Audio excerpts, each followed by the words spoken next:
Okay, using sources with integrity, avoiding unintentional plagiarism. The recording has started now. So there are lots of reasons. There are lots of reasons why it's so important, and there are lots of reasons why it's important to get this subject area worked on at the beginning of the trimester rather than at the end. So you want to have a handle on what you're doing and how best to go about it before you hand your case study in, your report, or your assignment. So writing coursework as a student can be a challenge. Well, writing coursework for anybody can be a challenge. So there's much complex academic vocabulary to deal with and confusing words for international students to translate. There's challenges with structure, with how to lay everything out, with making your writing clear and precise, making your paragraphs flow, putting your idea across. You also see the word plagiarism everywhere and why it's so important to avoid it. However, it is difficult to express thoughts and ideas that are required in an academic essay while at the same time attributing the author without putting the author's name in it. And often it's hard to know how best to integrate the sources because you have the ideas there, you have the point you're trying to make or the research you're undertaking. You also have on the other side you have the authors and other people's work you will be using to support your idea, and it's how to integrate those two which can be the challenge. So I'll just give you a little bit of terminology here. It's always useful to know because there are so many pieces of terminology here that are used, and students or people in general often think they know what it means without actually really knowing what it means. So a citation, now the verb is to cite, the act of referring to another source in your own writing. So I said a citation means the reference to somebody else's work, and when you use it in your work. The reference list refers to all those authors. Does anybody know the difference between a reference list and a bibliography? A reference list and a bibliography, because they're both used interchangeably. Reference list and bibliography. Bibliography is what you've used. Well, actually, it's actually the other way around. A reference list is exactly what you've used. So say you have references to 10 authors within your work, you will have 10 references at the end of your assignment. A bibliography is, I think that maybe that's what you meant there. The bibliography is everything, yes, everything that you've used, everything that you've used. So it may include a BBC programme, it may include a podcast, it may include a radio programme, which you have used and has been as background information, but you have not referred to specifically within your assignment. So most people use the reference list. Quoting, words directly lifted from a source with the speech marks, apostrophes, inverted commas there. So when you are quoting somebody, that quote has to add something important to what you're saying. It's not just to be taken in for the sake of it. To paraphrase, to quote ideas indirectly by expressing them in other words. So you're paraphrasing a notion or a topic or an area of the author's work that you're using in your work. Summarizing is where you will be shortening a larger passage. So you're using your own words to create a broad overview of what's being said. So it could be something like a large page of an article in which you're summarizing that article and putting it forward rather than a shorter paraphrase. Okay, how to cite law or policy. So Pradeep, that comes at the end, but that's a good question. There are so many things to cite, from government policies, legal documents, podcasts. Yes, quotes count for the report. When you put quotes in, it counts. The only thing that doesn't count is the contents page and the reference list at the back and any appendices that you've used. So anything from the introduction, the abstract, the introduction, the body, the conclusion, which contains quotations within it, they all count for the word count. It's just the references which don't. Okay, this takes me on to the current climate. So the current climate differs from the climate for, say, a decade ago. We're using much more information from the internet. We've got access to much more digital technology. So, and we've got a far greater amount of work, of authors, of articles, of writings at our disposal. So there's a lot more to work out, and you have to be you have to make sure that you know exactly what you're looking for. So in your coursework, you'll be discussing different ideas and analyses, some your own, but others taken from readings and articles. So that's why you're using other people's work. It supports your own work. However, if you take something from somebody else's work and you don't acknowledge the author, that is deemed as plagiarism. And there can be lots of different ways. There can be lots of different ways of missing out, and a lot of the time it's not intentional. A lot of the time, from my experience, students don't set out to copy and paste things. They often do things without knowing that it refers to plagiarism. So in the academic work, the ideas and words are the private property of those who wrote them.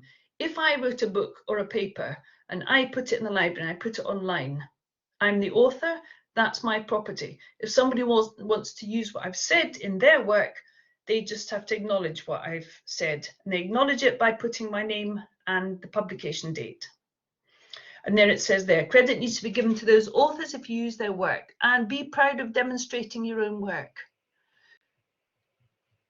I think it is often the situation that students feel that their work isn't as important as other people's work, because other people's work is being used as sources. However, in a few years' time or whatever, your work may also be in the libraries. So be confident and be proud in the kind of work you're producing. Okay, now these are the forms of plagiarism. So I'll ask you here, are there any things you're unsure, whether it's any aspects of writing you're unsure whether it's plagiarism or not, or unsure whether to acknowledge the author? Is there any aspect? No, I think often it's only when you're told what's termed as plagiarism that you actually realise. So the first one is failing to paraphrase properly, the direct copying of someone else's work without attribution or without the use of quotation marks. This includes swapping synonyms while maintaining the same structure. If you have a sentence, and if you use that sentence within your piece of coursework or your assignment, and you just swap a few words around, that's also deemed as plagiarism. So there's a lot of things you need to change, and we'll cover that in the next slide. Self-plagiarism, resubmission of the same work. So if you did some work in first year, if you did some work at a different university and you resubmitted that same paragraph or that same piece of work, that's counted as plagiarism. So the work that you do produce needs to be original. Collusion, working together with your classmates on the same piece of work. So if you're working together and say you book a study room, there's 4 of you working on a group report, you need to make sure that what he or she is writing is not put in on your bit of the report. So if any of you have any friends or siblings at a different university in the UK, don't use their work. Make sure that the work you use is entirely your own. Patchwork plagiarism. So patchwork plagiarism is something that's become more prevalent over the recent years. So it is as it sounds or as it looks. You're essentially stringing together sentences from different authors to make an argument. So it can often be very tempting. You've got lots and lots of literature there. You've got many articles, and often it's tempting to get some sentences from the abstract or sentences from the introduction, paraphrasing them or sticking them together as quotations, and then making up your own argument. So that's called patchwork plagiarism. And the reason why that doesn't work is because if you patch together or piece together different pieces from a same art. Okay, why can't I do self-plagiarism? I mean, it's my own work. You can't do self-plagiarism because every piece of work that you produce has to be original work. And also, if you have resubmitted it before in Turnitin, it recognizes that, so it'll recognize from somewhere else, and then it'll term it as plagiarism. So even if you do an exact, even if you write an exact, if the exam question or the assignment question is exactly the same as the one it was 2 years ago, the work that you do still has to be new work. That's one of the aspects, and it means that you're producing hopefully better work. So yeah, so patchwork plagiarism. So be careful not to, or try and avoid the temptation for picking sentences together. And if you stick sentences together and patch it all together, you lose the flow. So you use the flow of what you're trying to say. Contract writing, buying a pre-written assignment from an essay writing service, which I think now is illegal. I think there was UK Essay Mills, or there was some essay writing service, and you're now prohibited from buying essays. And the incomplete understanding of the source material, if you don't understand it, don't try to use it. So the material that you do use, you're in charge of the material. You're in charge of looking for exactly what you want to cover. You have the question in your head, or your research area, or your topic. You know exactly what you're looking for. There's millions of articles out there on the GCU library. There's millions of articles, millions of books. You can decide exactly which piece of work or which piece of literature you want to use. A lot of them can be quite complex. If you don't understand it, then don't use it. Don't be afraid to ditch something you might consider on the outset to be good. It might not necessarily fulfill what you're trying to say. Anybody, any questions on that? So often students will ask, how do I know what to acknowledge? Because if you don't, if everything, there has to be a balance. There has to be a balance between what your work is and somebody else's work, which supports what you're going to sing. So the point you're trying to make, or the argument you're proposing, or the discussion you're proposing, or the research you're putting forward, or the case study you're introducing, that is your own work. Your work has been supported in terms of discussions or arguments or research by other authors. However, often it can be a bit tricky to know what to reference or what to acknowledge and what not to. So you don't have to reference common knowledge. However, what is considered common knowledge? So information that most people know. So a generally accepted fact, an observable fact. Most people use mobile phones. So if it's something that we're all aware of, you obviously naturally don't need to acknowledge that.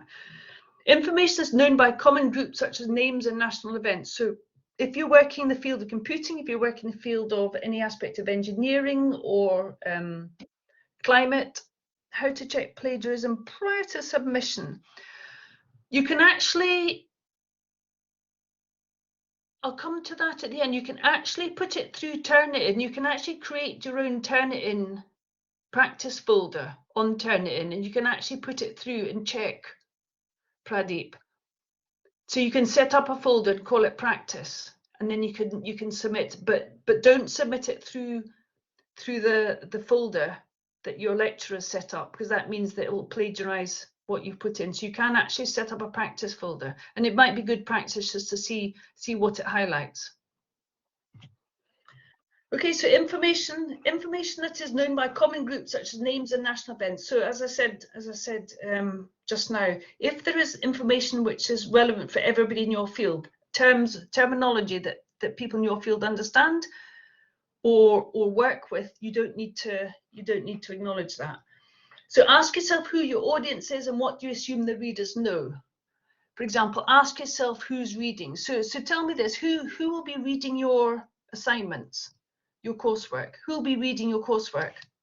Who will be reading your coursework? Put it in the chat. Yeah, university staff, the lecturers. So it's people within the academic field will be, yeah, your supervisor, good. So it'll be people within your academic field.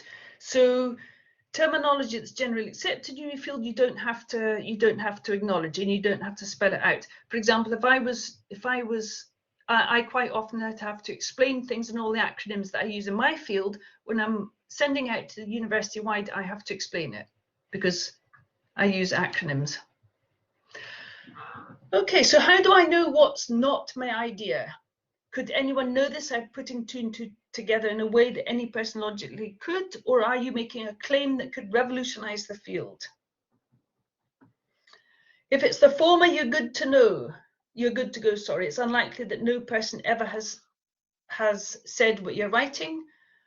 So as long as you're confident you drew the logical conclusion yourself, you should be fine. However, if it's not already been proposed, then that needs to be acknowledged. So if you're writing about something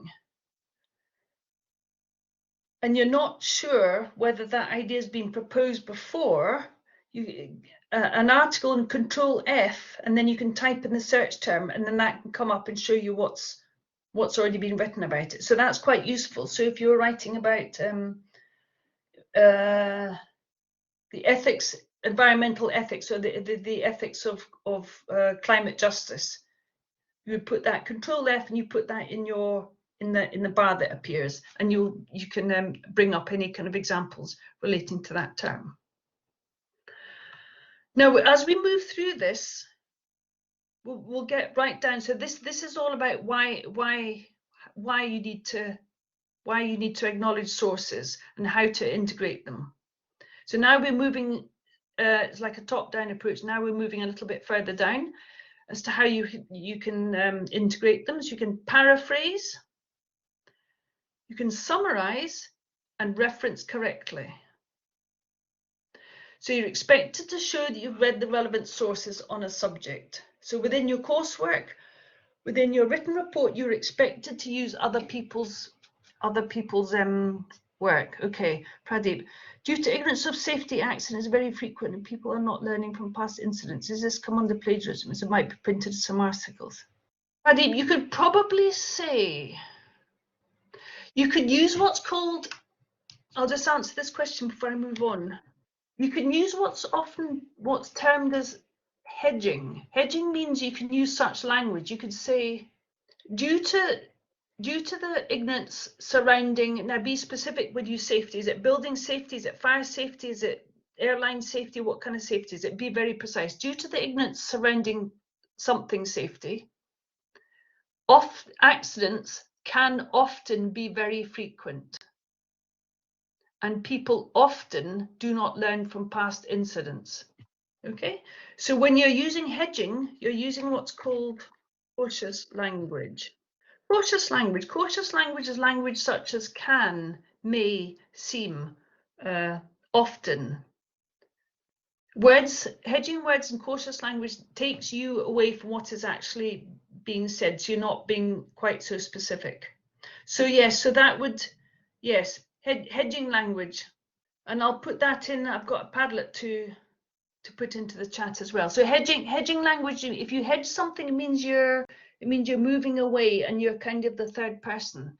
You're not being specific, you're kind of taking one step backwards. So instead of saying accidents are very frequent, you would say accidents may or are often very frequent. So you're being cautious about what you say. And also, as it might be printed in other articles, there are often noun phrases that are words that are commonly used together, which do appear in other articles. But when your lecturer is reading your assignment and it comes up with a red thing saying plagiarize, if it's a commonly used noun phrase, that's fine, because there'll be lots of phrases that are commonly used that appear in much written work. So reference correctly. You expect to show that you read the relevant sources on a subject. However, you need to explain these ideas in your own words and arrive at your own conclusions. So don't just copy. You know this. In your writing, describe other people's ideas or results using references and their importance to your argument rather than simply copying what you said. So this leads into another workshop I'll be running. Well, I'm running after this for a different course, but I'll also be running it over the next few weeks, and that's how to use other people's work in a paragraph. So when you're writing your coursework, when you're writing your assignment, you're answering a question or you're answering a statement. And that statement is being supported by other people, which are the authors in your field. And so these other authors are adding credence, they're adding support, they're adding importance to the point you're putting forward. So when you integrate other authors within your work, you'll be stating how important they are. You could say Brown 2021 agreed with the notion that. So that shows you're being critical by saying somebody else agreed with it. So it's all about using the correct terminology. So paraphrasing involves 4 changes. So when you have a sentence there or you have a short paragraph there and you want to paraphrase it, so you need to change 4 things. You need to change the words, the nouns, the adjectives, the verbs. You need to change the structure and the syntax, such as from a passive construction to an active construction. I'll give you an example. I've used this example before, so apologies if you've seen it, but I can't think of another one. Okay, that is an active sentence. The dog bit the man, that's active. You can always make a sentence passive if it fits in, although beware using it too much. That's just another strategy that you can use. So that's an active sentence. Can anybody type in what the passive form of that sentence is? So the dog is the subject, the man is the object. When you're putting it into passive, the man becomes the subject and the dog becomes the object. So can anybody turn that around and put it the other way? And then you remind yourselves what passive voice is. Let me look at this. Yes, the man was bitten by the dog. Yeah, the man was bitten by the dog. Good, thanks, Pradeep. And you other two. Yeah, so that's fine. So that's another way you can use it. You can change the voice of the text. However, beware of using the passive tense too much, because then it becomes, you kind of lose the author's voice in that.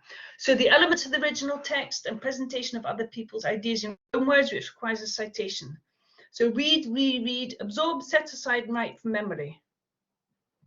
And I think that is covered in the next slide, or the slide after. So I'll just go back to the previous slide. When I say read your article, your paragraph, reread it, absorb it, put it aside and write it from memory. So you read something, because it's very easy to read something and actually not take it in. They're just words. You think you've understood it, but your mind and the reading and your eyes take everything in so quickly, it often takes a while to absorb what's been written. So one of the ways to do it is to read your paragraph, put it away, think about what it was, and then write it down. And that if you do that, that's one of the best ways of paraphrasing, rather than fiddling around translating words if you have to translate, or using thesaurus to change certain words. Okay.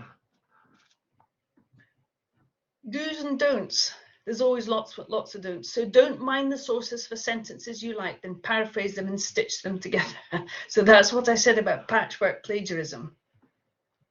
Don't simply take sentences from the abstract or first paragraph, and do consider the purpose and impact of your work. So your work has an impact,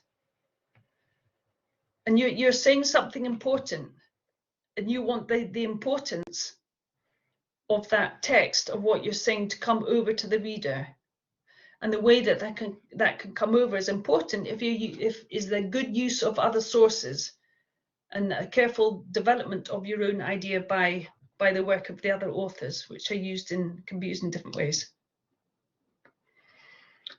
And then that's what I covered a minute ago. So read the passage several times to fully understand the meaning, turn away, note down the key ideas, write your version, compare it with the original text, don't patchwork, and substituting synonyms does not display the author's argument. So try not to just pick out words that somebody else has written and use a synonym, because the chances are that the synonym won't come over with the same meaning. So an acceptable paraphrase must alter the structure of the author's writing. And it's absolutely fine if you're writing your own notes of it and putting forward what you think, because it's your writing. So it's your interpretation.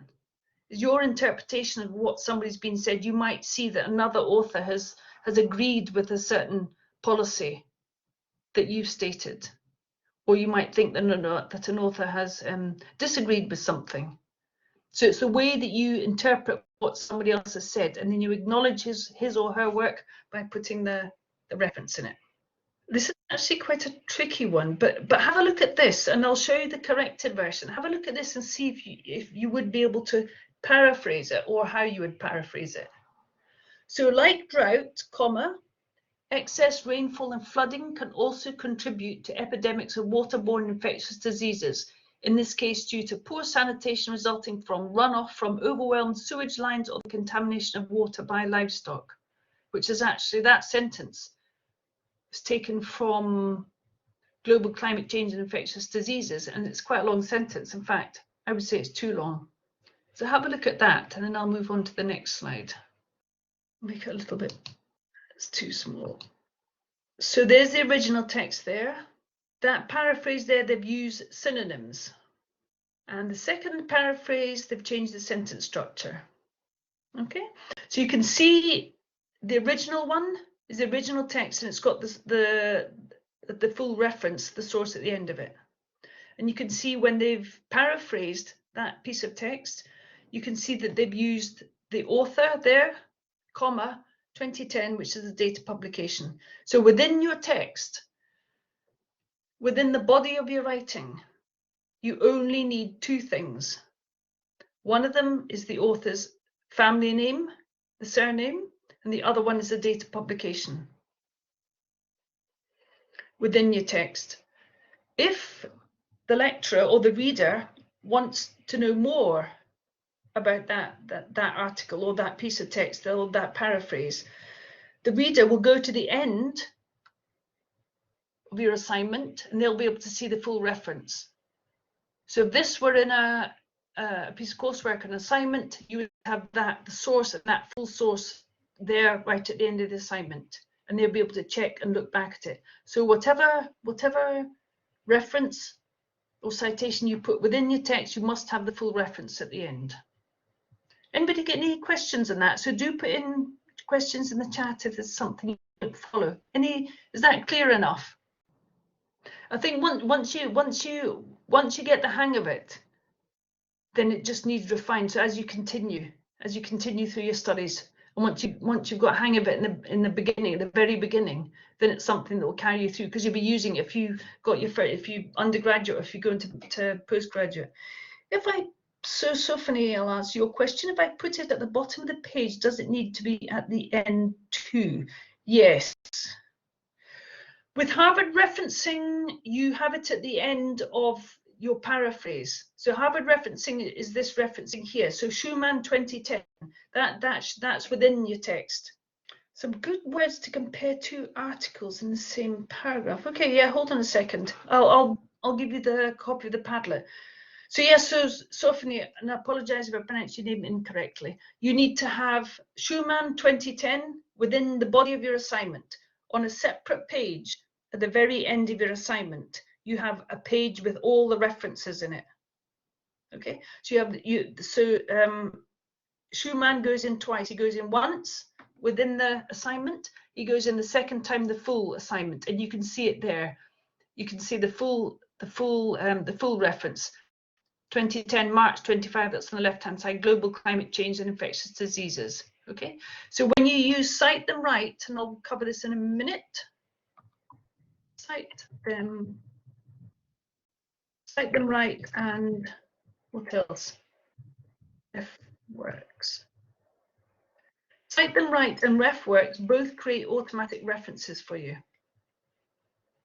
So could you please provide some good words to compare two articles? Okay, so if you just give me a second, I'm going to bring up. Now, when I bring up the Padlet, I may leave this session for a couple of minutes because it does that. When I bring up the Padlet, it quite often means I leave the session, but I'll be back. Okay. So I have given a link here in the chat, and I've put in a link for a Padlet. Now, Padlet is an interactive whiteboard, or notice board, sorry. So if you look at that Padlet, you'll be able to see examples of academic examples, how to integrate voices into your work, and a GCU guide to referencing. So Pradeep, you asked about comparison words. I'll just give you a link here. Okay. So have a look at that Padlet, and also I've given you the link for Manchester Phrase Bank, which has examples of comparative words to compare and contrast. Whereas, although, despite. So that's really, Manchester Phrase Bank is a really, really, really good link, and it contains all sorts of great vocabulary to really enhance your essay. So in academic practice, you need to show which of the sources you've used in your work and acknowledge. So you use in-text citations, Harvard referencing, the correct use of quotations, and the correct layout of references. So you use Cite Them Right. Now, I can't click on it because I'm in Collaborate Ultra. However, go to GCU, go to the GCU library, and go to the Discover bar if you're doing it online. Type in Cite Them Right. Okay. Cite Them Right is an excellent online resource which tells you everything you need to know about all styles of referencing, Harvard included. It will tell you how to reference articles, it will tell you how to reference podcasts, books, it will tell you how to cite them, and it will tell you how to do the reference list at the back and how to paraphrase and how to avoid plagiarism. So that's a great resource. So when I look at students' work coming in, some of the most common errors are using words without quotations, so forgetting to put in the quotation part, the quotation marks, or using different referencing systems. So using Harvard along with Vancouver, and using superscript, subscript along with the Harvard referencing. This is useful. This is two ways of inserting. So have a read of that. So there's two ways. One of them is author prominent, meaning the author comes at the beginning.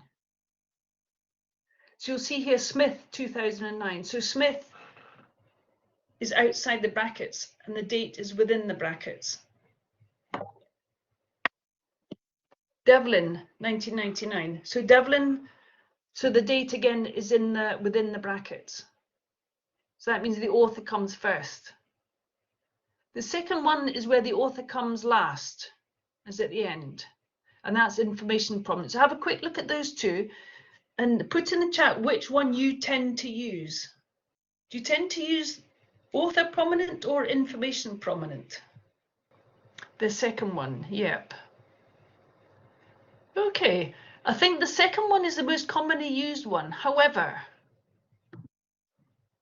okay, I was just going to say it's worth changing them around, because what is very common to see is a paragraph that's paraphrased and then the Devlin, everything, both the author and the date of publication within the brackets at the end. That's the most common thing. So you see text brackets, text brackets, text brackets, which is fine, but it doesn't really mean you're adding much of the author's voice. So if you look at the first one, it's Smith argues. So argue is his voice. That's called the author's voice. You could say Smith could be explaining, disputing, criticizing. All these reporting verbs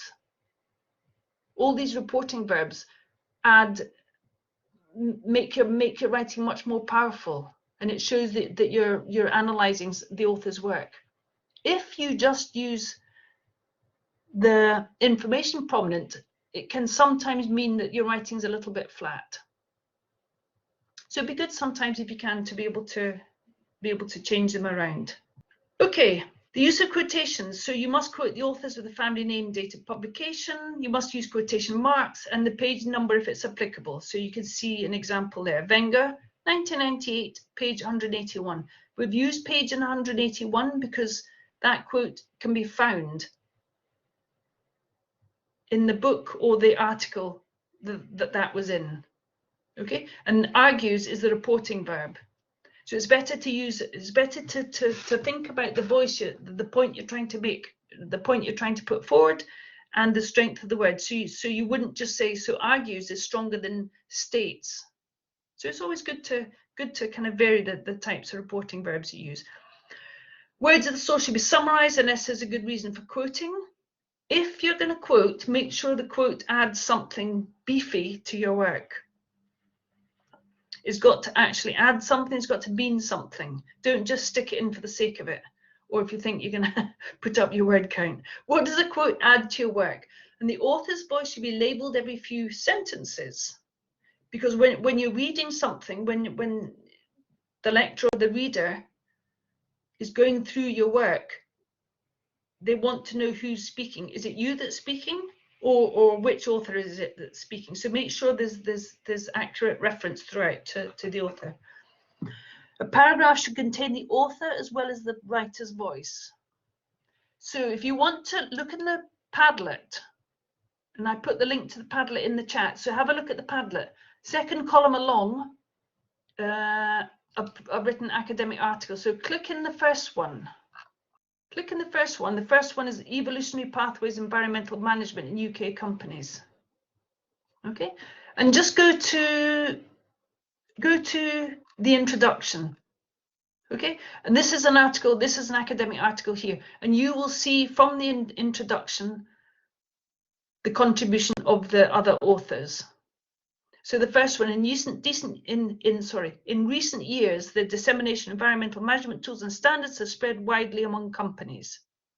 Ardente et al. 2006, Hannes Schmiermesser 2009. So that's two different authors have been used, well, more than that, two different articles. Well, there's actually a lot more. Et al. Is when you use more than two authors. So if you see at the very end there, it says, however, these classifications have in common that they are predominantly descriptive. So if you look at that last sentence, at the end of the paragraph on the first page, however, these classifications, there's no, and it finishes research gap, there is no author's name there, so that's the writer's voice. That's the writer's voice. So what the writer is doing there is he's making a conclusion from what's been written. So you'll have the other author's voice, and then in your own voice, the writer's voice, you'll be concluding. You'll be surmising what's been written. If you're referencing paraphrased information, then a page number is not always needed. And there's an example there. There are a few ways to reference your work. There are different styles to suit the subject. So GCU Harvard referencing is the most common system. You could look at University of Reading referencing styles, and when you've been given your coursework or your assignment, you will be told, or you should be told, which referencing system you're using, but more often than not, it's GCU Harvard referencing. In summary, to be quoted, any quotes you include, any paraphrasing of ideas, a mention of another thinker, anything that is not your original thought. If there's a different conclusion from a common fact, then you must cite the source. If somebody has come up with something else that previously was just common knowledge, if somebody else has put a different angle on it, that needs to be referenced. All tables, diagrams, and illustrations, and you'll find out how to reference those and cite them right. Aha. So who's quite organized? So put in the chat whether you think you're quite organized or not, or whether you need to employ some organization techniques. Are you organized? Aha, good. Yeah, organization doesn't take long to get into practice. When you start being organized, and if you've got, depending on what year you're in, you might as well take a note of everything. Good. Yes, I think once you work out a system, and I think more often than not, once you work out a file system on your laptop or whatever, and if you use GCU RefWorks, which creates automatic references, that's a great system as well. because there'd be nothing worse than finding an article and forgetting where it came from. Okay, working under pressure. So we're in week 4. Okay. Yes, good. I'm glad that helped. Week 4, you're just kind of getting into the way of it. Then soon you'll be halfway through, and then be careful not to panic, or try not to panic and get stressed out in weeks 9, 10, 11, or whenever you have to hand your coursework in. And that's how to deal with plagiarism. Okay, just before I go, because I have another workshop in 10 minutes, put that back there. Just before I go, if you want to put your email addresses in, then I will be able to email you with the flyer about the Global Writing Cafe, which is next Thursday, and it'll be in 2 further Thursdays in November. So that's where you'll be able to just drop in and ask any questions you've got to do with it. You can bring your coursework along, and I'll be there for the afternoon. So if you want to put your email address into the chat here, please, then I'll be able to send you out the information, unless you've already given it to me and I email you. Okay, good. Yep, good. That's fine. So if anybody else wants, if anybody hasn't already given me their email, or you don't have it through other means, okay, thank you. Because it's particularly good, because often it's hard to know where you can go and get support from, or sometimes you don't need an hour's support, you just need 5 or 10 minutes. Okay, is anybody, so keep putting your email addresses in. Has anybody got any other questions? Anything that came out of that you think you would like further clarification on?